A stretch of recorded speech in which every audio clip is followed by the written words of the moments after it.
मार्था's hands, प्यारे बच्चे answer दीजिएगा जल्दी फटाफट। तो मार्था के हाथ कैसे थे? तो एकदम पतले पतले हाथ थे, आपने कविता में पढ़ी थी ना। ये मार्था चैप्टर से क्वेश्चन है, भुलाइए नहीं कौन सा क्वेश्चन किस चैप्टर से। अगर आपको ये भी याद है कि सर ये क्वेश्चन याद है, सर इस चैप्टर से पूछा गया है, तो सोचिए कितनी आपकी तैयारी जबरदस्त हो चुकी है ना।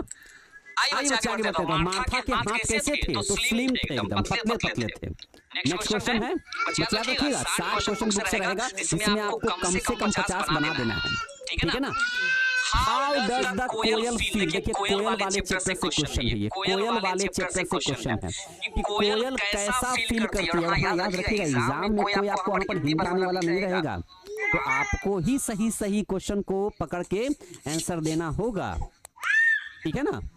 हाँ चलिए प्यारे बच्चे बताइएगा, how does the coil feel? कोयल इसमें इस कविता में कोयल कैसा फील कर रहा था, कैसा फील कर रहा था वो? तो वो एकदम अपने आप में रेस्टलेस था। कैसा था वो? रेस्टलेस था, मतलब वो बेचैन था। तो भाई साहब यहाँ पर आपका सी ऑप्शन बिल्कुल सही हो जाएगा। नेक्स्ट क्वेश्चन बढ़ते हैं। What slide softly away? What slide softly away? इन चार में से वो कौन सा चीज है जो बहुत कोमलता से बीत जाता है, बहुत आसानी से बीत जाता है, एकदम खुशी खुशी बीत जाता है? इन चार में से कौन सा होना चाहिए? पैशंस, वेल्थ, हैप्पीनेस या ईयर्स?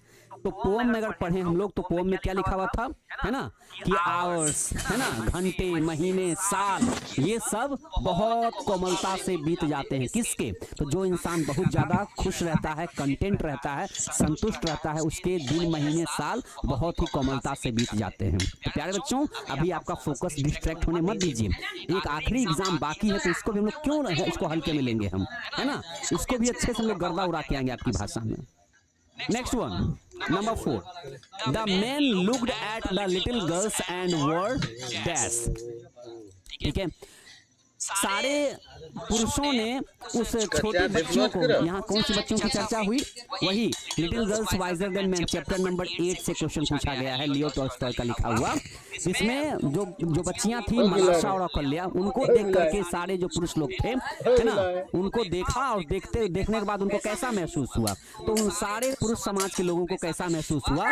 अपने आप पर शर्मिंदगी महसूस हुई। क्यों महसूस? इसलिए हुई क्योंकि वे लोग झगड़ा कर रहे थे, फालतू का गाली गलौज कर रहे थे, जबकि दोनों बच्चियां वापस फिर से दोस्त बन गई थी। तो यहाँ पर प्यारे बच्चे आपका D is the right option. Next one, the young people were unable to hold their dash. ये देखिए कौन से चैप्टर से क्वेश्चन है ये once upon a time chapter से क्वेश्चन है, रिटन बाय टोनी मॉरिसन। जहां पर जो कुछ लोग आए थे उस बूढ़ी महिला का मजाक उड़ाने के लिए, तो ऐसा सवाल किया था, है ना, तो सवाल का आंसर वो नहीं दे पाए थे उसने, तो वो लोग अब किस चीज को नहीं रोक पाए थे सवाल पूछने के बाद? तो द लाफ्टर, सवाल पूछने के बाद बूढ़ी महिला ने आंसर नहीं दे पाया, तो इस पर वो अपनी हंसी नहीं रोक पाए। तो लाफ्टर का मतलब यहाँ क्या हो गया? हंसी। वे लोग अपनी हंसी को नहीं रोक पाए, है ना। प्रिंस सर को बुलाइए, प्रिंस सर आएंगे। हमने कहा था कि आज की क्लास में सब बच्चे जरूर पक्का को खोजेंगे सर। प्रिंस सर बोलेंगे सर हमारा थोड़ा सा बिजी शेड्यूल है, लेकिन हम कोशिश करेंगे आज की क्लास में हम बच्चों से हम बातचीत आगे कर लें। हम अब देखिए हमने आपसे पहले हमने क्या कह दिया था, हम जानते हैं आपकी भावनाओं को हम समझते हैं ना, तो हमने पहले प्रिंस सर को कह दिया था। अब देखिए प्रिंस सर कितने बजे आ सकते हैं, क्लास में कभी आ सकते हैं, आप बने रहिएगा।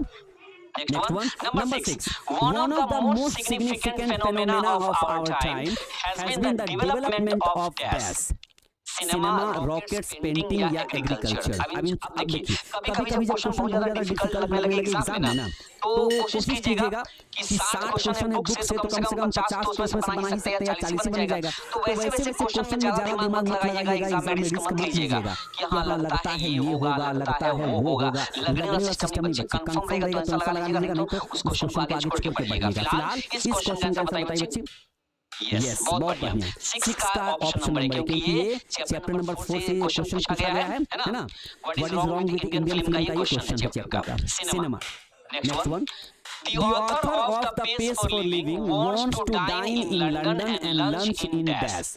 वो जो राइटर थे आरसी हचिंसन, उनको भी फास्ट मूवमेंट अच्छा लगता है, वो भी चाहते हैं कि हम, है ना, यहाँ पर रात का खाना कहाँ खाएं, लंदन में, और अगली सुबह भाई दोपहर का खाना कहाँ खाएं। तो यहाँ पर किसकी चर्चा हो रही? न्यूयॉर्क की चर्चा हो रही थी। तो B is the right option. ये चैप्टर नंबर 1 से क्वेश्चन है, ठीक है ना। हाँ next one, The girls in Tolstoy's story had guessed that everyone was fighting because of them. इस चैप्टर में दोनों बच्चियां थी जिसका नाम था औकल्या और मलाशा, ठीक है ना। वे दोनों बच्चियां क्या की, जब हर कोई आपस में लड़ाई झगड़ा कर रहा था, तू मैं कर रहा था, तो उस बीच दोनों बच्चियों ने क्या किया, तो दोनों बच्चियों ने क्या किया, चेरिश किया, एंजॉय किया, रिमेम्बर्ड किया कि फॉरगॉट किया। तो बच्चियों ने अपने झगड़े को क्या कर गई, वो भूल गई, क्या कर गई, वो भूल गई थी वो, है ना। Okay, next one. With gas around, no animal can get into the field. ये बात किसके बारे में हो रही है कि किसके रहते कोई भी जानवर खेत में नहीं घुस सकता है, किसके रहते। तो ये कौन सा चैप्टर से क्वेश्चन है, चैप्टर से क्वेश्चन आया कहां से, द जनवरी नाइट चैप्टर से क्वेश्चन है ये, वो पूस की रात वाली कहानी। इसमें जो हल्कू है वो कहता है कि जबड़ा के रहते किसी की हिम्मत है कोई जानवर की जो मेरे खेत में घुस जाए। ये बात जबड़ा को लेकर हो रही थी कि विद जबड़ा around no animal can get into the field. Next one. William Cowper's poem is a best example of this kind of writing. तो William Cowper's poem is a, William Cowper की जो कविताएं हैं वो किस तरह के एग्जांपल दिखाती हैं, तो ये बिल्कुल एकदम क्लासिक एग्जांपल को दिखाती है ये, ठीक है। Next one.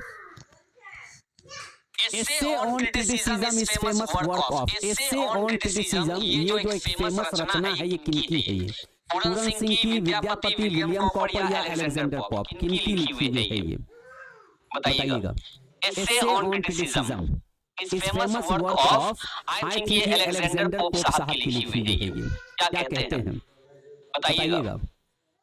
हाँ, Essay on criticism is famous work of Puran Singh, Vidyapati, William Cowper या अलेक्जेंडर पॉप। तो ये अलेक्जेंडर पॉप की लिखी हुई है ये। Okay, next one. Me and the ecology bit brings out how the issue of gas.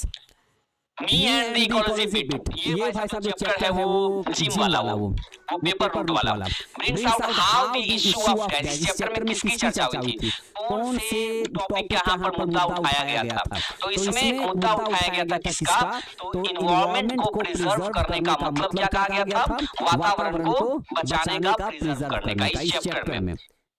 Next question है, Who was the editor of the famous Hindi weekly चांद। इस चांद वाले साप्ताहिक ये जो निकलता है जो पत्रिका, इस पत्रिका का एडिटिंग किसने किया था, विद्यापति जी ने, पूरन सिंह जी ने, महादेवी वर्मा ने, या फिर टोनी मॉरिसन ने, या फिर किसने किया था। तो चांद नाम की जो वीकली पत्रिका आती थी उसके जो एडिटिंग करते थे वो कौन थे, तो वो महादेवी वर्मा जी थी। वो कौन थे, महादेवी वर्मा जी थे। Next one. Indian music is largely dash, ये बच्चे क्वेश्चन ध्यान से देखिएगा। Indian music is largely sharp, loud, motivational या इम्प्रोवाइजेशनल। तो अगर आपने चैप्टर पढ़ा होगा, रीडिंग डाला होगा, तो कहीं से भी क्वेश्चन बना के दिया जाता है एग्जाम में। तो अगर आपको ये लाइन याद होगा कि इंडियन म्यूजिक इज लार्जली, तो इसका आंसर होगा इम्प्रोवाइजेशनल। क्या होगा, इम्प्रोवाइजेशनल। मतलब बहुत पहले सिनेमा में ऐसा बताया गया था कि वह तब तक संगीत मतलब उतनी याद नहीं थी, काम चलाऊ थी, मतलब इम्प्रोवाइजेशनल होती थी। Next one. Aung San Suu Kyi is a dash. Aung San Suu Kyi क्या है, ऑंग सैन सू की जो एक्सेप्टेंस स्पीच की जो राइटर है वो क्या है, इनके बारे में क्या कहा गया है। तो ये तो एक प्रो डेमोक्रेसी, ये प्रो डेमोक्रेसी एक्टिविस्ट भी रह चुकी हैं, ये लीडर भी रह चुकी हैं इसके national league for democracy in Burma के लिए। तो यहाँ हम आंसर लगा सकते हैं बोथ ए एंड बी, क्योंकि ये दोनों रह चुकी हैं। ये प्रो डेमोक्रेसी एक्टिविस्ट भी रह चुकी हैं और ये नेशनल लीग फॉर डेमोक्रेसी की ये लीडर भी रह चुकी है। तो हम कहेंगे आंसर में बोथ ए एंड बी कहेंगे हम। Next question. Toni Morrison won the Pulitzer Prize for Dash, fiction, essay, speech या all of these। कह सकते हैं टोनी मॉरिसन को पुलित्जर प्राइज अवार्ड मिला था।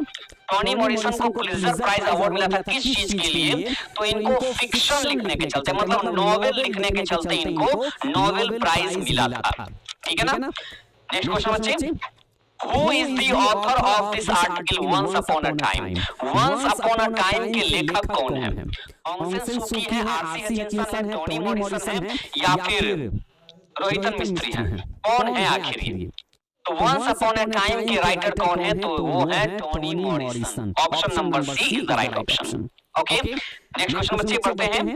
What does the word mysterious means? यहाँ पर एक वर्ड यूज किया गया मिस्टीरियस। मिस्टीरियस का मतलब होता है रहस्यमयी, जहाँ पर चीजें इतनी ज्यादा रहस्यमयी तरीके से है कि उसको समझ पाना थोड़ा मुश्किल, बहुत ज्यादा मतलब कि असंभव भी हो जाता है। तो कह सकते हैं इसको हम लोग कि इम्पॉसिबल टू अंडरस्टैंड। मिस्टीरियस का मतलब यहाँ पर सही मीनिंग क्या निकलेगा? इम्पॉसिबल टू अंडरस्टैंड, जिसको समझना बहुत ज्यादा मतलब असंभव हो जाता है वो। Next one, which tribe did the author belong? किस ट्राइब से ऑथर अपने आप को बिलोंग करते हुए मानते हैं? किस तरह के ट्राइब को? फास्ट थिंकर्स, स्लो थिंकर्स या स्टेडी थिंकर्स या फिर नन ऑफ दिस? तो fast for living the pace for living बच्चे हमारा जो चैप्टर का नाम था चैप्टर नंबर 1, उसमें जो राइटर थे आरसी हचिंसन वो अपने आप को स्लो थिंकर ही मानते थे, अपने आप को स्लो थिंकर्स की कैटेगरी में रखते थे। Next one, Which of the following prize was awarded to Aung San Suu Kyi? Aung San Suu Kyi को इन तीन में से कौन सा अवार्ड मिला था? Aung San Suu Kyi, ठीक है ना? सूकी मतलब Aung San Suu Kyi, इनको कौन सा प्राइज मिला था? इनको ये सब के सब मिला था, ऑल ऑफ दीज, मतलब नोबेल प्राइज भी मिला था, सैकरो प्राइज भी मिला था, रैफ्टो प्राइज भी इनको मिला था। Next question, When the narrator sat down to write, Gillu wanted to catch her dash. जब भी नरेटर मतलब महादेवी वर्मा जी लिखने बैठती थी तो ये जो गिल्लू था, ये जो गिलहरी था गिल्लू, ठीक है ना, ये जो गिलहरी था ना, ये क्या चाहता था? तो ये हमेशा उनके अटेंशन को अपनी तरफ खींचना चाहता था, मतलब उनके ध्यान को अपनी तरफ हमेशा ये खींचना चाहता था। हाँ, ठीक है ना। Next one, Gillu's favourite food was dash. Gillu का फेवरेट खाना क्या था? बच्चे कहानी अगर आपको याद होगी तो गिल्लू का जो फेवरेट खाना था वो क्या था? तो गिल्लू का फेवरेट खाना बताइए, राइस था, ब्रेड था, काजू था कि जैम था? तो गिल्लू का फेवरेट खाना काजू था, है ना, काजू उसका फेवरेट फूड था। Who was cheating the corn merchant? ये जो भुट्टा का जो व्यापारी था, है ना, उसको धोखा दे रहा था। राइटर ने जो नाटक लिखा था उसमें जो भुट्टा व्यापारी था ना, उसको धोखा मिल रहा था। किससे? अपने बेटे से, अपने भतीजे से, अपनी बेटी से, अपनी पत्नी से। तो कौन मर्चेंट को धोखा मिल रहा था? उसके अपने ही भतीजे के द्वारा। तो his Neiphiu is the right option, his Neiphiu. Next question, who were regarded as the earliest invaders of India till recently according to the author? author मतलब यहाँ पर कौन हो गए? तो हुमायूं कबीर जी हो गए, जिन्होंने इस चैप्टर को लिखा था। चैप्टर का नाम क्या था? The unity of Indian culture, है ना। तो आर्यंस, एलियंस, ग्रीक या टर्किश, तो हम यहाँ कहेंगे आर्यंस, ठीक है। कौन थे वो? आर्यंस थे। Next one, the author enjoys traveling fast in a dash if it is not his own. RC Hutchinson को भी तेज मशीनों का यूज करना, मतलब तेज ट्रांसपोर्ट का यूज करना अच्छा लगता था, जब मतलब उनका खुद का ना हो। उन्होंने मजाक में कहा था कि मुझे भी कार को उतनी स्पीड में चलाना अच्छा लगता है ना, जब वो कार मेरी खुद की ना हो, मतलब दूसरों की कार गाड़ी मान करके ना स्पीड में ज्यादा से चलाते हैं, ठीक है ना। राइटर को भी अपनी गाड़ी तेज चलाने में अच्छा लगता था, लेकिन जब दूसरी गाड़ी जब लेते थे ना तो ज्यादा चलाने में उनको मजा आता था। What type of pollution is created by compost according to Mr. William? मतलब मिस्टर विलियम के अनुसार जिम ने जो कंपोस्ट को खुला छोड़ दिया था उससे कौन सा पोल्यूशन हो रहा था? तो मिस्टर विलियम के अनुसार, मिस्टर विलियम यहाँ पर एक उसको ताना मारते हुए कहा था कि वो जो तुम्हारा कंपोस्ट हमेशा खुला रहता है उससे नोज पोल्यूशन हो जाता है। क्या हो जाता है? नोज पोल्यूशन, मतलब बहुत बदबू मारता है, इसीलिए, ठीक है ना। हाँ, बदबू मारता है, इससे क्या हो जाता है? तो नोज पोल्यूशन हो जाता है। ये बात मिस्टर विलियम के अनुसार यहाँ पर नोज पोल्यूशन आपका सही ऑप्शन है। Next one, The polythene bag melts down when a little gas is applied. Polythene bag जो प्लास्टिक होता है वो पिघलने लगता है। कब? जब उसको हल्की सी, जब उसके ऊपर हल्का सा क्या अप्लाई किया जाता है, क्या डाला जाता है? केमिकल, फर्टिलाइजर, वार्मथ या वाटर। तो प्लास्टिक है, उसके ऊपर अगर हल्की सी अगर गर्माहट अगर दे दी जाए ना, हल्की सी अगर गर्माहट दे दी जाएगी तो वो पिघलने लगेगा। तो warmth is the right option. Next one, Lord Krishna had not met Dash for some time. यहाँ पर देखिए कौन से चैप्टर से भाई साहब क्वेश्चन है? पोम चैप्टर से क्वेश्चन है ये। है ना। चैप्टर का नाम था ना crescent, thinner than the crescent, जिसमें राधा जी की चर्चा और कृष्ण जी की चर्चा की गई थी। तो Lord Krishna had not met, उन्होंने मिला नहीं था बहुत दिन से। किनसे? तो यहाँ पर राधा जी की चर्चा ही होगी। तो एग्जाम में जो क्वेश्चन होते हैं बहुत इजी भी पूछे जाते हैं। हाँ, आप कह सकते हैं कि 8-10 क्वेश्चन थोड़ा सा किताब के बीच में से कहीं से भी निकाल के दिया जाता है। तो इसलिए तो इतना सारा ऑप्शन है बनाने के हमारे पास, है ना। 60 क्वेश्चन बुक से है, उसमें से अगर हमने 50 भी क्यों बना लिया भाई साहब, हमारा ऑब्जेक्टिव क्लियर हो गया 50 में 50, है ना। तो ग्रामर को करना ही पड़ेगा उन बच्चों के लिए जिन बच्चों को ग्रामर से बहुत ज्यादा डर लगता है। The man tried all tricks together. यहाँ पर उस इंसान की चर्चा हुई जो लालची था, उसने सारे हथकंडे अपना लिए, सारे उसने मतलब सब कुछ अपना लिया, वो सारे तरीके अपना लिए। क्या जमा करने के लिए? क्या जमा करने के लिए? तो यहाँ पर ये कौन से चैप्टर से क्वेश्चन है? एमपी हार्ट वाले चैप्टर से क्वेश्चन है, जहाँ पर बात हुई थी किसकी? तो गोल्ड की बात हो रही थी। वो सोना जमा करने के लिए हर कुछ वो अपना चुका था, नींद त्याग दिया था, घर परिवार त्याग दिया था, हर कुछ ट्राई कर चुका था वो। नेक्स्ट क्वेश्चन बच्चे, the koel is full of dissatisfaction. ये जो कोयल है जो आम के पत्तों के पीछे छुप करके चिल्लाए जा रही है, बेचैन है, वो असंतुष्ट है। बिकॉज क्योंकि इसकी जो क्या है उसके साथ नहीं है ना। तो इसका जो लवर है वो इसके साथ नहीं है, इसीलिए। अब भाई साहब एग्जाम में ऑप्शन है ना, यहाँ पर लवर की जगह पर यहाँ पर बिलव्ड वाला भी अगर ऑप्शन दे देना तो भी कोई दिक्कत नहीं। कभी कभी ऑप्शन चेंज कर देता है, कभी लवर लिख देता है, कभी बिलव्ड लिख देता है, दोनों का मतलब प्रेमी प्रेमिका ही होता है, ठीक है ना। तो बच्चे याद रखिएगा, अब ऐसा ना हो कि एग्जाम में अब यहाँ से पढ़ेगा आप लवर, कल एग्जाम में क्वेश्चन दिया उसमें ऑप्शन दिया गया बिलव्ड, कहने अरे पढ़े तो लवर लिखा हुआ कुछ और है। तो ऐसा दोनों में से कोई भी ऑप्शन है, दोनों पे आप टिक लगा सकते हैं। Okay, next question, the porter son shivered with cold and was dash. देखिए ये पोर्टर वाले चैप्टर है, द स्लीपिंग पोर्टर वाले चैप्टर, जहां पर वो जो कुली 25 किलो का पीठ पे वजन लाद करके जो पहाड़ पे चढ़ रहा था, तो ऊपर में उसका एक क्लिफ था, उस चोटी पर एक उसका झोपड़ी था छोटा सा, जिसमें उसके अंदर झोपड़ी में उसका जो बेटा था वो क्या हो रहा था, वो ठंड से कांप रहा था, वो ठंड से कांप रहा था और क्या फील कर रहा था, तो वो उसको बहुत ज्यादा भूख लगी हुई थी। इसकी वजह से उस कुली की जो पत्नी थी ना, उस पोर्टर की जो पत्नी थी वो ढूंढने निकल गई थी, वो nettles and vines. Next one, Martha used to tell her stories in the hazel dash. Martha बच्चों को कहानियां सुनाया करती थी, कहां पर सुनाया करती थी, है ना। तो वो सुनाया करती थी hazel forest, hazel mountain, hazel river bank, hazel Glenn. तो ये देखिए कविता का देखिए लाइन ही लिखा हुआ है ये कि Martha used to tell stories in the hazel glen. Next one, Munni asked Halku how he could have dashed peacefully when his crops were being destroyed.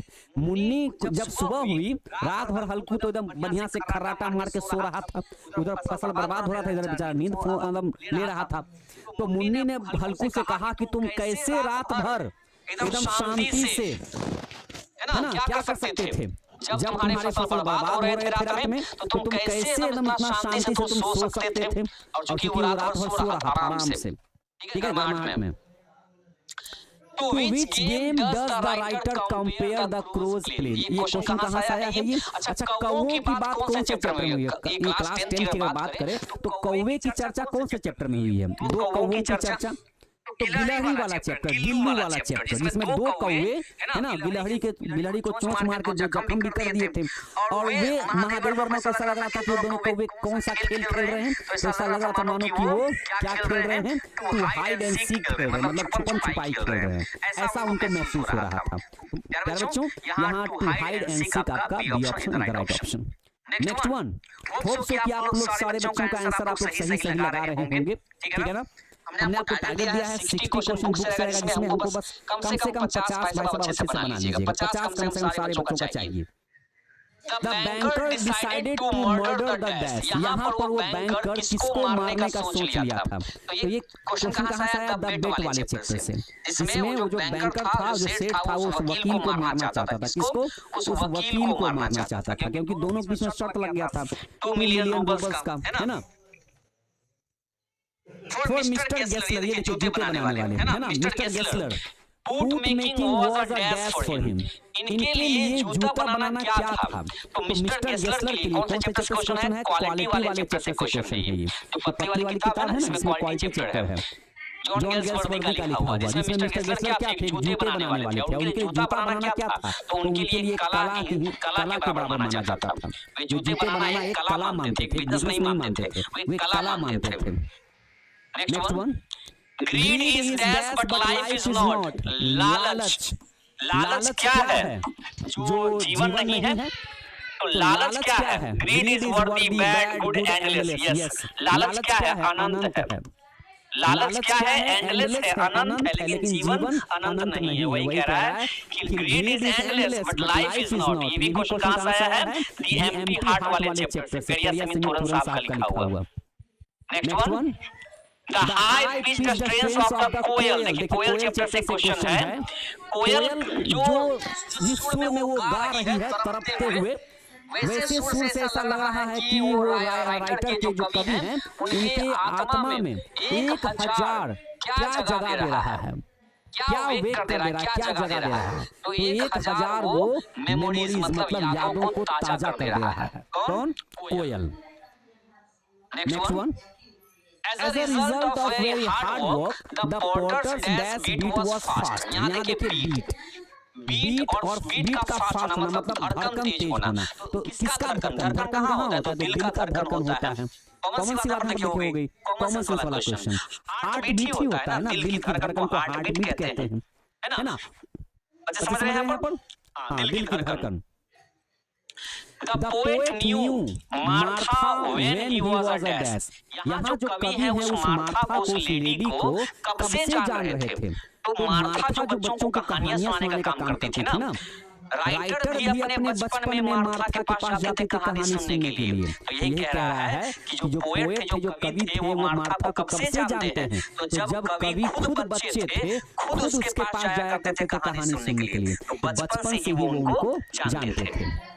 Next one, Halku heard some munching and crunching sounds coming from the dash. हल्कू को आवाज सुनाई दी थी, क्या करने की? तो चबाने की, जैसे गाय भैंस चबाता है ना, क्रंचिंग मंचिंग करते हुए। तो वैसे ही वो साउंड उसके कान में आया। वो साउंड किस तरफ से आ रहा था? कहाँ से? घर से, छत पर से, खेत से कि बगीचे से? कहाँ से? तो जानवर तो खेत में घुसे थे, तो वहां पर चबा रहे थे एकदम बढ़िया से। तो साउंड भी तो फील्ड से ही आ रहा होगा ना,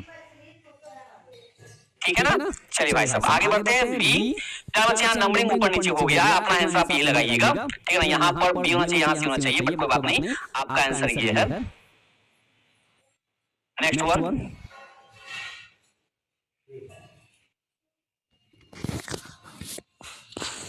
ठीक है, चलिए आगे बढ़ते हैं। The dash path of allergy development is widely referred to as the allergy march. यहाँ देखिए बच्चे क्वेश्चन पूछा गया एलर्जी वाले चैप्टर से, ठीक है ना? The dash path of allergy development is widely referred to as the allergy march. कैसा क्या होता है जिससे एलर्जी मार्च मतलब एलर्जी मतलब डेवलप होना शुरू हो जाता है, आगे बढ़ना शुरू हो जाता है। तो वो क्या होता है? वो डायरेक्ट पाथ होता है। जब इस पे ध्यान अगर नहीं दिया जाता है ना शुरुआत में अगर, तो ये क्या होता है? ये आगे बढ़ता चला जाता है एलर्जी बॉडी में। तो ये डायरेक्ट पाथ होता है एलर्जी का।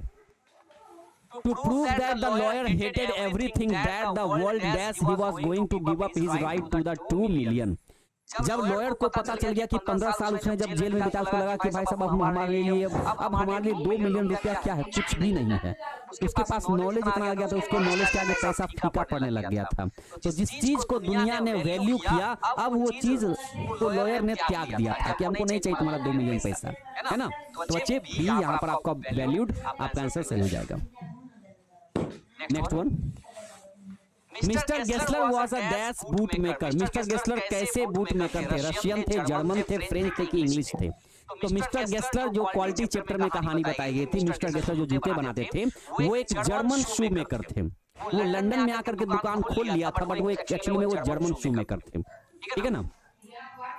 हाँ, अगर क्वेश्चन में ऐसे पूछा कि जो ऑथर थे इस चैप्टर के, जो राइटर थे जॉन गेल्सवर्दी, वो उनको कैसा जूता पसंद आता था, तब उसका आंसर होगा रशियन, क्योंकि जो लेखक थे वो इस मिस्टर गेस्लर से जूते कैसे बनवाते थे, तो वो रशियन जूते बनवाते थे। Next one, how many girls were in the film.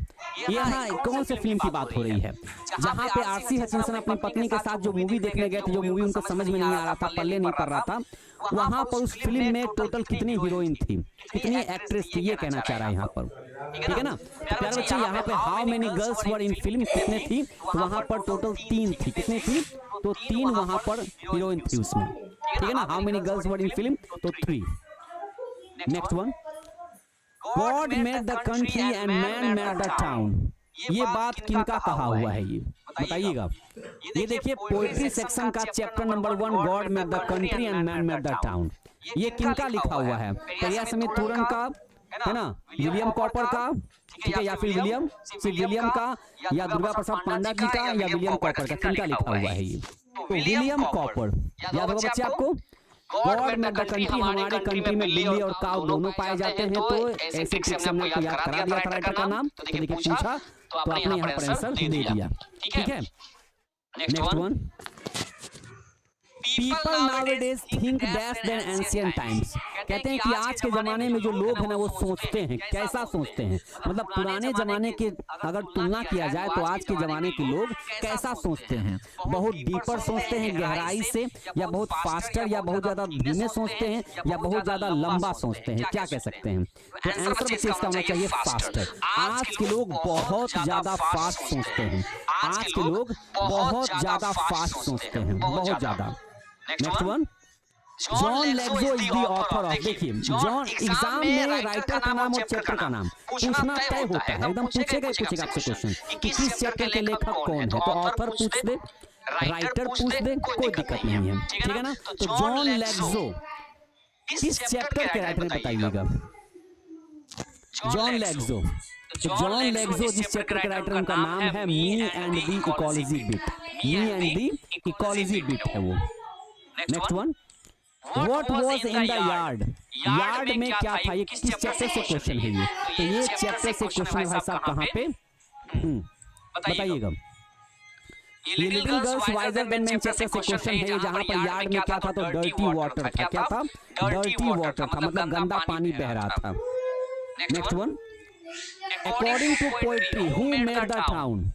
ठीक है, कविता के अनुसार देखा जाए तो एक क्वेश्चन उठता है कि हु मेड द टाउन, शहर किसने बनाया? तो जैसा कि टाइटल था God made the country and man made the town.